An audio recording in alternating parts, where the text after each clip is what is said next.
Praise the Lord. கர்த்தருடைய பரிசுத்த திருநாமத்திற்கு துதியும் கனம் மகிமை உண்டாவதாக.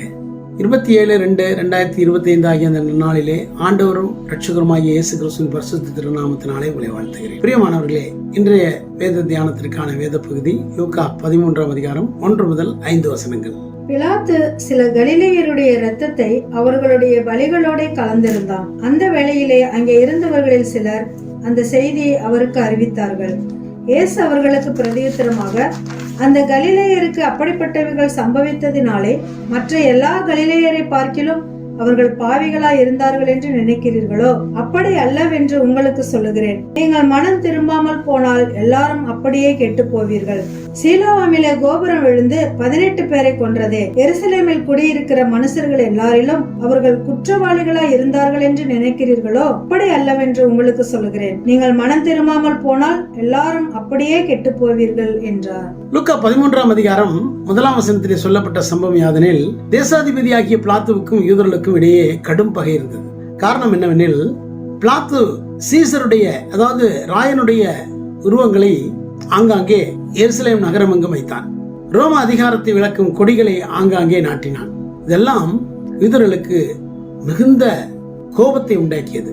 ஆகையினாலே அவர்கள் கிளர்ச்சி செய்ய முற்பட்ட போது பிலாத்து அவர்களை கொன்று விடுவதாக மிரட்டியும் அவர்கள் பணியவில்லை. அவர்கள் சாவதற்கும் ஆயத்தமாக இருந்தார்கள். இந்த மன உறுதியை பார்த்த பிலாத்து அந்த கொடிகளையும் அந்த உருவங்களையும் அகற்றி அதை செசாரியா பட்டணத்துக்கு கொண்டு போய்விட்டான் என்று சரித்திரம் சொல்லுகிறது. பின்னொரு நாளிலே எருசலேம் பட்டணத்திற்கு மேம்படுத்தப்பட்ட குடிநீர் வசதியை செய்து தர வேண்டும் என்று சொல்லி வாய்க்கால்களை வெட்டும்படியாக பிலாத்து தீர்மானித்து அதன் செலவுகளை சந்திப்பதற்கு எருசலேம் தேவாலயத்தின் பொக்கிஷத்திலிருந்து நிதி எடுக்க முற்பட்டான். அது யூதர்களுக்கு மத்தியிலே மிகப்பெரிய கிளர்ச்சியை உண்டு பண்ணினது. ஏனென்றால் தேவாலயம் என்பது யூதர்களுடைய உணர்வு சம்பந்தப்பட்டது. அந்த தேவாலயத்திலே புறஜாதியான் எவனும் அதை மிதிக்க கூடாது என்பதிலே மிகவும் கருத்தாயிருந்தார்கள். தேவாலயத்தின் பணம் பரிசுத்தமானது என்று நம்பினார்கள். அதை தொட விடல. பெரும் கூட்டம் திரண்டது. கிளர்ச்சி உண்டானது. யூதர்களுடைய கோபம் வெடித்தது. பெரும் கூட்டம் திரண்டு பிலாத்துக்கு எதிராக வந்தபோது பிலாத்து என்ன செய்தான் தெரியுமா? தனது போர் வீரர்களை சாதாரண உடையணிந்து இடையிலே குருவாளோடு கூட அந்த கூட்டத்திலே கலந்து விடுங்கள். நான் உங்களுக்கு சொல்லும் போது உங்கள் கையில் இருக்கிற குருவாளை எடுத்து கூட்டத்தில் இருக்கிற அத்தனை பேர் மேலும் பாய்ந்து கொன்று விடுங்கள் என்று அறிவுறுத்தி இருந்தான். அப்படியே அந்த வீரர்களும் செய்து அநேக யூதர்கள், எண்ணிக்கை கடங்காத யூதர்கள் அன்றைக்கு கொன்று குவிக்கப்பட்டார்கள். அது ஒரு கருப்பு நாள். அந்த சம்பவத்தை தான் ஆண்டவராகிய இயேசு கிறிஸ்துவிடத்தில் வந்து சொல்றாங்க. எதற்காக சொன்னார்கள்? யூதர்கள் மேல் பரிதாபப்பட்டா?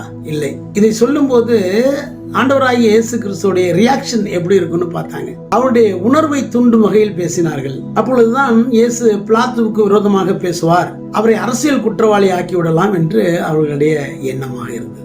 இயேசு எல்லாருடைய உள்ளந்திரியங்களை அறிந்தவர். இயேசு அரசியல் பேச இந்த பூமிக்கு வரவில்லை. இயேசு அரசியல் தலைவர்களிடத்துல எந்த ஒரு உறவையும் வைத்துக் கொள்ளவில்லை. ஆனால் இன்றைய பரிதாபமான நிலை என்னவென்று சொன்னால், இன்றைக்கு அநேக ஊழியக்காரர்கள், தேவனுடைய ராஜ்யத்திற்கு ஊழியம் செய்கிற ஊழியக்காரர்கள் அரசியல் பேசிக்கொண்டும் அரசியல்வாதிகளோடு கூட தங்களுடைய உறவை பலப்படுத்தி கொண்டும் இன்றைக்கு ஊழியம் செய்வது இயேசுநாதரை பார்த்து கத்துக்கணும். அல்லேலூயா. எந்த சூழ்நிலையிலும் அவர் அரசியல் தலைவர்களுக்கு இணங்கவில்லை. அரசியல் தலைவர்களை கண்டனம் பண்ணவும் இல்லை, அவர்களை ஆதரிக்கவும் இல்லை. தனது ராஜ்யத்துக்குரிய வேலையை மட்டும் செய்தார். போகட்டும். இப்பொழுது இயேசு அவர்களுக்கு மறு உத்தரவு கொடுக்கிறார். லூக்கா 13ஆம் அதிகாரம் 2ஆம் வசனத்தை வாசிங்களேன். இயேசு அவர்களுக்கு பிரதியுத்தரமாக, அந்த கலிலேயருக்கு அப்படிப்பட்டவைகள் சம்பவித்ததினாலே மற்ற எல்லா கலிலேயரை பார்க்கிலும் அவர்கள் பாவிகளாய் இருந்தார்கள் என்று நினைக்கிறீர்களோ? பொதுவா மனிதர்களுடைய கருத்து என்னன்னாக்க, யாருக்காவது ஏதாவது நடந்துருச்சுனாக்க அவர்களுடைய பாவத்தின் விளைவுதான் இப்படி அவர்களுக்கு நடந்தது என்று சொல்லி தீர்ப்பிடுவார்கள். அந்த மனநிலையில் தான் இயேசுவிடத்தில் வந்து பேசினவர்கள் பேசினார்கள். இயேசு இன்னொரு சம்பவத்தை சுட்டி காட்டுகிறார். 4ஆம் வசனத்தை வாசிக்க கேட்போம். சீலோவாமிலே கோபுரம் விழுந்து 18 பேரை கொன்றதே, எருசலேமில் குடியிருக்கிற மனுஷர் எல்லாரிலும் அவர்கள் குற்றவாளிகளாய் இருந்தார்கள் என்று நினைக்கிறீர்களோ? அப்ப அந்த கலகம் செய்தவர்கள் பிலாத்துடைய கொடுங்கோல் தனத்தினாலே செத்தார்கள், மடிந்தார்கள். இங்கே ஒருத்தர் கலகம் பண்ணலையே, அவன் வேலையை தானே செஞ்சுட்டு இருந்தான். கோபுரம் கட்டி கொண்டிருக்கும் போது அந்த கோபுரம் சாய்ந்து விழுந்து 18 பேரை கொன்றது. இவர்கள் என்ன பாவம் செஞ்சாங்க? நம்முடைய வாழ்க்கையிலே மனிதர்களுக்கு ஏற்படுகிறதான டிசாஸ்டர், பேரழிவுகளும் இழப்புகளும் துன்பங்களும் துயரங்களும் எப்பொழுதுமே அது தெய்வீகம் தருகிற தண்டனையாக எடுத்துக்கொள்ளக்கூடாது. அநேக முறை நம்முடைய வாழ்க்கையில நடக்கிற பேரழிவுகளுக்கும் இழப்புகளுக்கும் துக்கங்களுக்கும் துயரங்களுக்கும் காரணம் நாமளா தான் இருப்போம். ஆபிரகாம் எடுத்துக்கொள்ளுங்களேன். அவன் ஆண்டவர் அவனை எகிப்துக்கு போக செல்லவில்லை, ஆனால் அவன் எகிப்துக்கு போனதினாலே அநேக பாடுகளையும் வேதனைகளையும் அவன் சந்திக்க நேரிட்டது. யாக்கோபை எடுத்துக்கொள்ளுங்களேன். 20 வருடம் தன்னுடைய மாமனாகிய லாபான் இடத்துல அவன் கஷ்டப்பட்டான். இந்த கஷ்டத்துக்கு காரணம் என்னன்னா கர்த்தர் கிடையாதுங்க, யாக்கோபு தான்.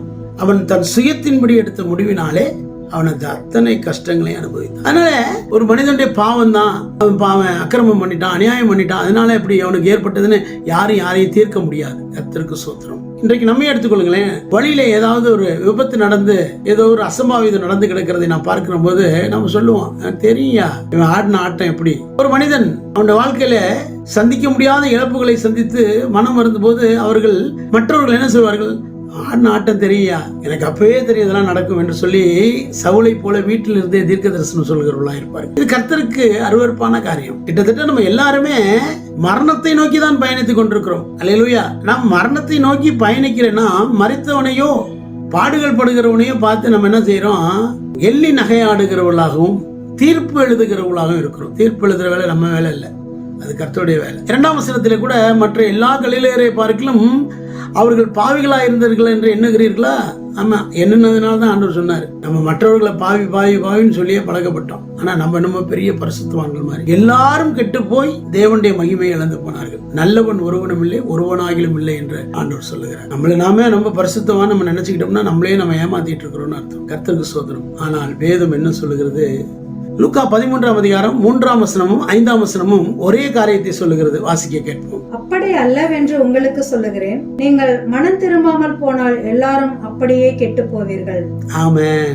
இங்கே ஆண்டவர் சொல்லுகின்ற ஆலோசனை என்னவென்று சொன்னால், மனம் திரும்புங்கள்.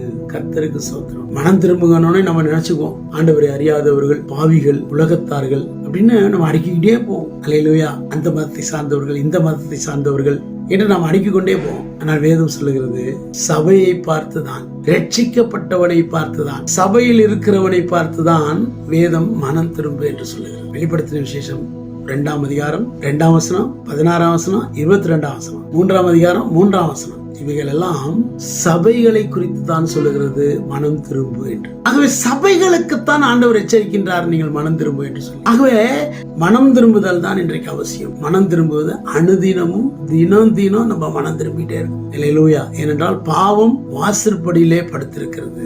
அப்போஸ்தலர் நடபடிகளின் புத்தகம் 17ஆம் அதிகாரம் 30ஆம் வசனத்தை வாசிக்க கேட்போம். அறியாமையுள்ள காலங்களை தேவன் காணாதவர் போல் இருந்தார், இப்பொழுதோ மனம் திரும்ப வேண்டும் என்று எங்கும் உள்ள மனுஷர் எல்லாருக்கும் கட்டளையிடுகிறார். ஆமென். அறியாமையுள்ள காலங்களை காணாதவர் போல் இருந்தார். இன்றைக்கு கட்டளை பிறந்து விட்டது. என்ன, எங்கும் உள்ள மனுஷர்கள் மனம் திரும்ப வேண்டும். மனம் திரும்பாத பட்சத்திலே கெட்டு போவது உறுதி. அல்லேலூயா. ஆக அவன் மனம் திரும்பணும், இவன் மனம் திரும்பணும்னு சொல்லிட்டு நாம கோட்டை விட்டுறக்கூடாது. நான் மனம் திரும்பிக் கொண்டே இருக்க வேண்டும். ஒவ்வொரு நாளும் நாம் மனம் திரும்பிக் கொண்டே இருக்க வேண்டும். கர்த்தருடைய நாமத்திற்கு மகிமை உண்டாவதாக. God bless you all.